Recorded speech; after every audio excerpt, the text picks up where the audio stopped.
விநாயகர் சதுர்த்தி விழாவை ஒட்டி தமிழ்நாடு முழுவதும் 64,000 போலீசார் பாதுகாப்பு பணியில் ஈடுபட்டுள்ளனர் என காவல்துறை தெரிவித்துள்ளது. முழு முதற் கடவுளான விநாயகரின் பிறந்த நாளாக நம்பப்படும் விநாயகர் சதுர்த்தி விழா நாடு முழுவதும் இன்று கோலாகலமாக கொண்டாடப்பட்டு வருகிறது.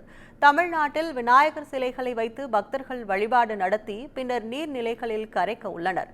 இந்நிலையில் மாநிலம் முழுவதும் 64,217 பாதுகாப்பு போலீசார் ஈடுபட்டுள்ளனர் என தமிழ்நாடு காவல்துறை தெரிவித்துள்ளது.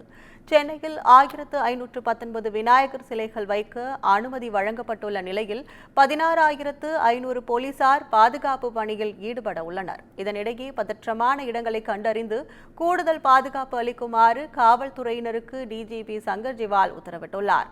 மேலும் சிலைகள் கரைப்பு ஊர்வலங்கள் சிசிடிவி கேமராக்கள் மற்றும் ட்ரோன்கள் மூலம் கண்காணிக்கப்பட உள்ளதாகவும் தெரிவிக்கப்பட்டுள்ளது.